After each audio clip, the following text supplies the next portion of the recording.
we're at a stage now, we've put all the action back together, just got the safety catch going, the auto bar and a couple of little bits, and we've just got to finish doing the service to the trigger plate. But one bit I was keen to look at was this gun didn't open or close particularly nicely, and we're just going to put it back on the action, have a little look. It's had a clean now. There's a little bearing I noticed on the underside of the knuckle here, which was where there's a rip, and there was a sort of bit of a high point. And I just wanted to clean that off and just take a little bit down. So now we're just going to put it on.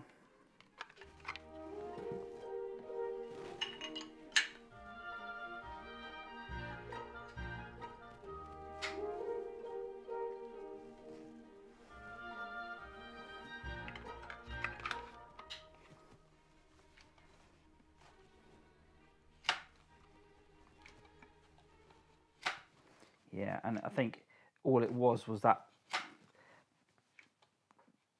it was just that rip on the knuckle, and it was just causing the gun just to be a little bit stiff on opening.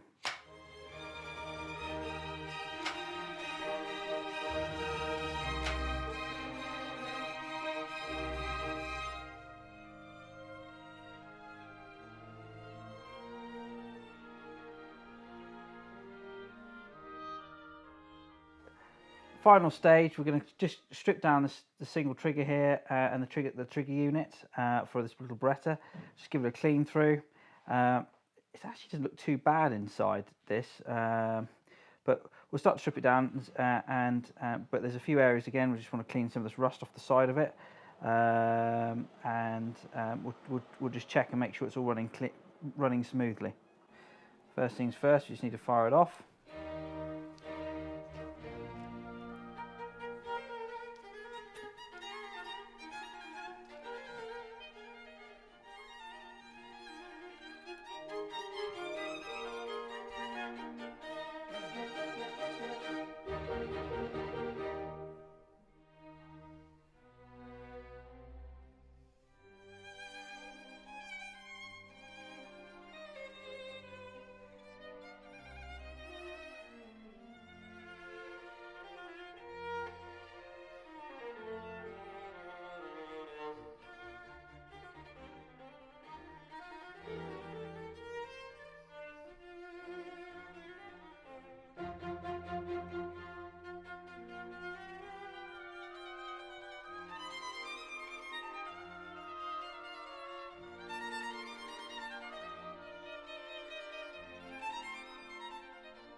So now we're just going to clean all this through, just clean the specks of rust off the underside here, and then we'll put all that back together. I'm just going to look at the sear edges, make sure they're sharp and crisp and there's no burrs.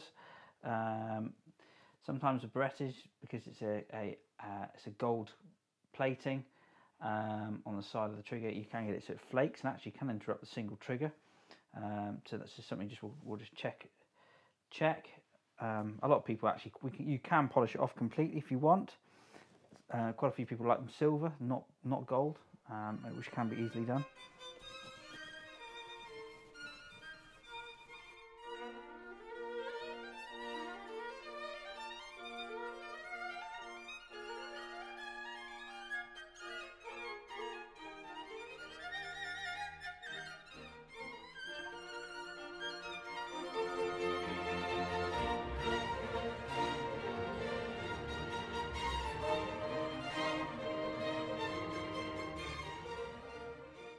Now we're going to start sort of putting all the single trigger back together, and then just do a final test, check the trigger pulls, and hopefully we'll be there.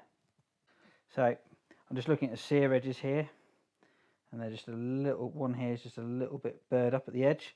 I'm just going to sort of give that a little clean off with a stone.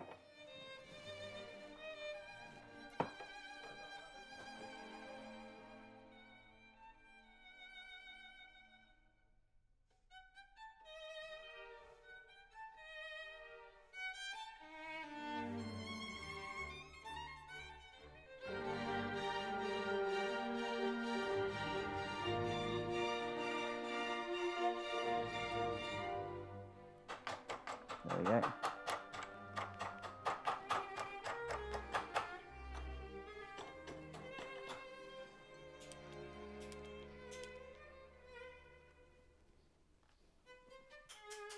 So just putting the tumblers back in, checking over the sear edges on the tumblers.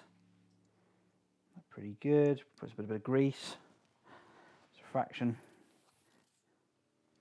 around the edges where they're bearing and going backwards and forwards.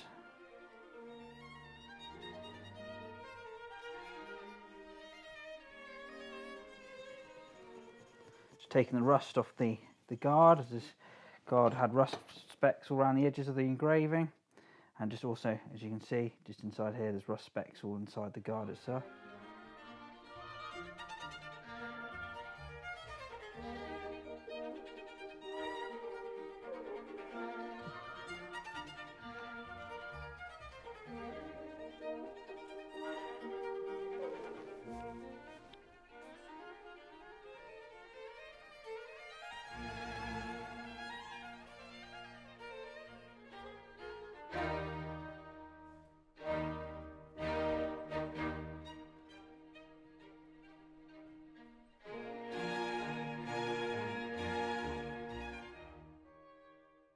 Bit of grease around underneath the safety, important because it's going backwards and forwards, but also in case there's any moisture gets inside there. A little roll pin in here, which just sort of holds the safety in.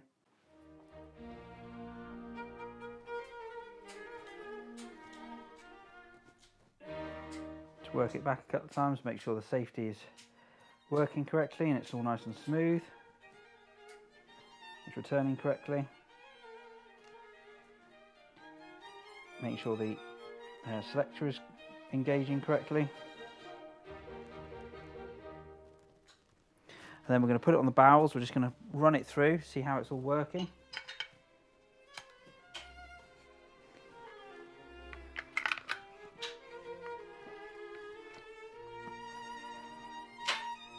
And you can see how the gun works from here.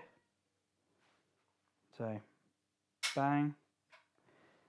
Your recoil transfers back. This is the little kidney, or sometimes called bob weight, returns. There's different terminologies for it. And then bang, that'll fire your next barrel. And then that's the safety bar going back, bring the autosafe back. And then the cocking rod's running through the action and starting to set the sears, bring the tumblers back into the sears. Click.